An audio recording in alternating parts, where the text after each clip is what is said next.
Withdrawing money from your Shopify account after it has been reviewed is a straightforward process. Follow these steps to ensure a smooth withdrawal.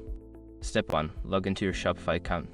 Access your Shopify account by entering your credentials on the Shopify login page. Make sure you are using the account associated with your store. Step 2. Navigate to the settings. Once logged in, locate the settings option at the bottom left corner of the dashboard. Click on it to open the settings menu where you can manage your account details. Step 3. Access the payments section. In the settings menu, find and click on the payments section.